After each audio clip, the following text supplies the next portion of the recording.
Hola, ¿cómo están? Soy Ángel Luis Fernández y esto es A1. Bienvenidos.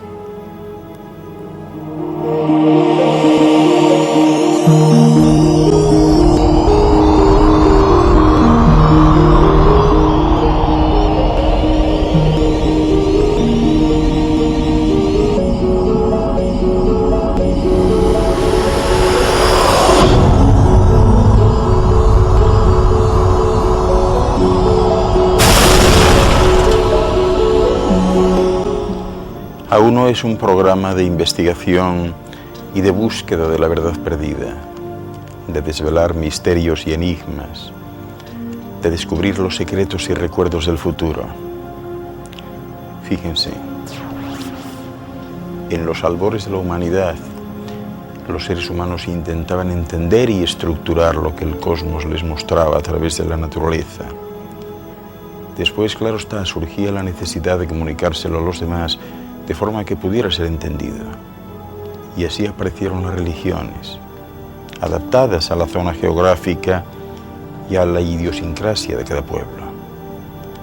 Con el paso del tiempo, mientras las religiones se desvirtuaban poco a poco, algunos humanos mantenían viva la llama original y periódicamente intervenían en el proceso para dar giros positivos a esa desviación.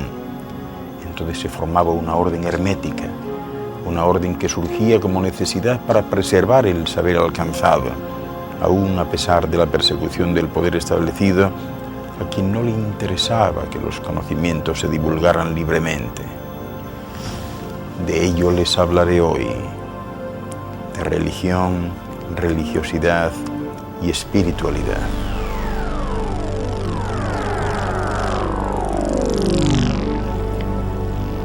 En su origen, las órdenes o escuelas estaban formadas por un muy reducido número de personas, unidas por un objetivo común, ¿verdad? Se protegían, se apoyaban y se ayudaban unos a otros en lo material, de manera que mientras trataban de difundir las enseñanzas, tomaban parte activa de la realidad social de aquella época que les tocaba vivir y defendían cualquier movimiento a favor de los derechos y de las libertades del ser humano. Bueno, pues a lo largo de la historia, muchos de estos hombres y mujeres vivieron intensamente comprometidos con las circunstancias de su entorno y trabajaron unidos formando pequeños grupos que actuaban muchas veces en la sombra, perseguidos por instituciones que en ese momento ostentaban el poder. Y así, poco a poco, se fue formando una dicotomía entre religión y orden hermética, ¿verdad? Y así, mientras la primera convivía y pactaba con el poder económico y político, la segunda permanecía oculta para salvaguardar la pureza de aquel mensaje original que un día esparcieran los diferentes maestros, como fueron Horus, Krishna, Zaratustra, Buda, Mitra o Jesús. Bien, durante su vida en la tierra, estos enviados intentaban reconducir y aclarar las diferentes filosofías y creencias. Incluso daban pautas de comportamiento sencillas y claras, ¿verdad?, que siempre eran recogidas por las religiones y que al poco tiempo volvían a diluirse entre liturgias y ritos complicados, ¿verdad?, desvirtuándose hasta hacerse irreconocibles. La enseñanza se diseminaba por toda la tierra. Unos la convertían en religiones y otros en órdenes herméticas. Y mientras unas daban más importancia a lo exotérico o externo, las otras se elevaban a lo esotérico o interno. Aparentemente, con la caída del Imperio Romano, la información que hasta entonces había sido abierta se hizo cerrada y se volvió restringida a unos pocos, porque Roma, al perder su hegemonía por la invasión de los bárbaros, dio preponderancia a la religión controlada por sus dirigentes. Así que las escuelas guardaron como oro en paño aquellas directrices para que algún día los seres humanos más evolucionados pudieran asentarse en bases más elevadas que el simple plano físico para entender lo que les rodeaba. Y así, a lo largo de los siglos, se fueron manteniendo las religiones y las escuelas hasta estos días, ¿verdad?, conviviendo unas en la superficie y otras ocultas a la sociedad. Ya saben ustedes que en los últimos años han ido apareciendo en todo el mundo sectas de todo tipo, asociaciones, comunidades, etcétera, que partiendo de las religiones han creado su particular filosofía, ¿verdad?, intentando reciclar la información y adaptándola a las necesidades que tienen los seres humanos de hoy en día. Al final, las órdenes herméticas han sido los reductos donde unos pocos guardaron lo que consideraban la llama de la verdad, esa llama que recibieron de sus antiguos maestros de sabiduría y que, perseguidos por la ignorancia de la época, tuvieron que cerrarse, tuvieron que aislarse y transmitir la información oralmente de padres a hijos para acabar institucionalizándose y dosificando las respuestas.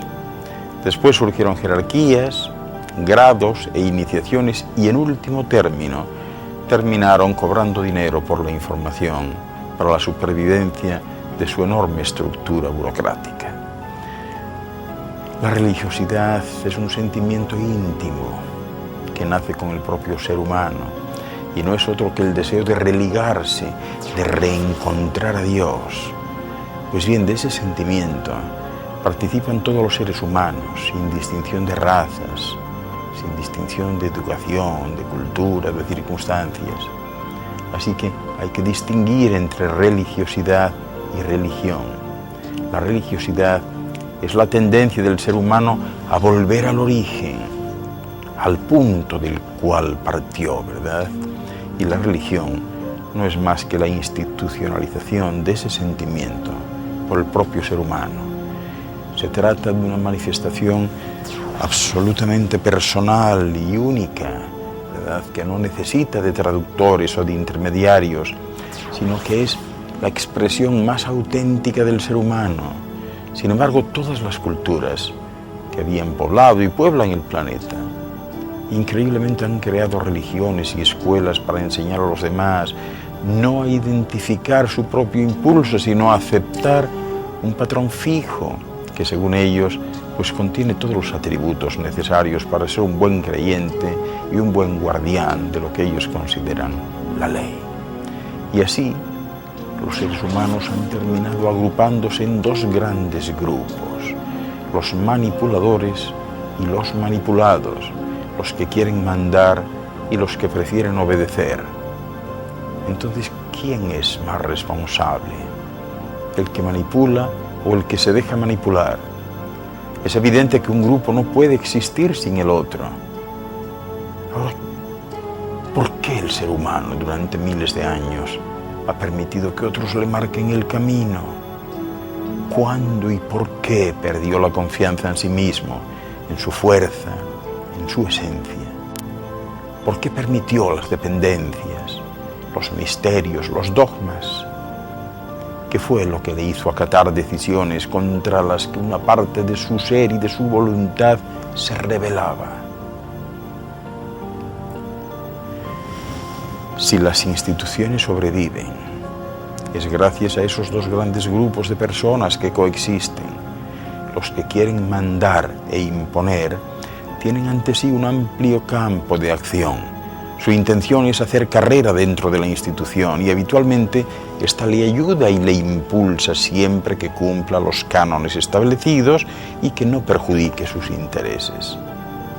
Si alguien arrastrado por el ansia de poder o de figurar se olvidara de ese punto, sería discreta y sutilmente eliminado y, si fuera necesario, incluso desacreditado para evitar futuras complicaciones.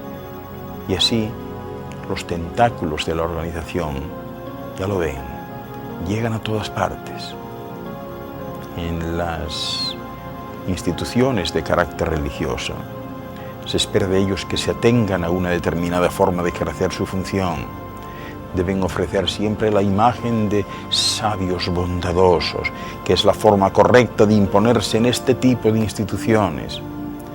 En realidad, el ser realmente sabio o bondadoso carece totalmente de importancia, porque no es ese el objetivo que se persigue.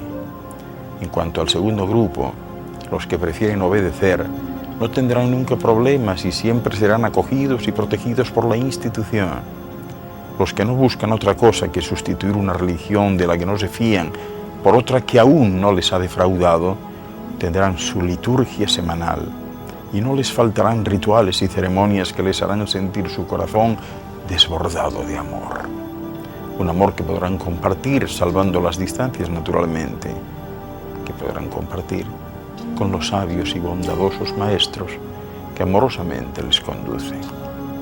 Por otra parte, los más inquietos podrán elaborar incluso alguna teoría que otra con la tranquilidad de que sus conclusiones serán pasadas por el tamiz de los maestros, quienes les dirán y juzgarán si esas hipótesis son correctas o no, si son válidas o no, haciéndole sentir con toda la delicadeza y habilidad de la práctica que es mucho lo que les falta para llegar a tal o cual grado, que son habitualmente aquellos grados en los que precisamente está el maestro. Finalmente les aconsejan que sigan adelante, puesto que demuestran ser mucho más sabios que sus vecinos y parientes, y así todo sigue rodando.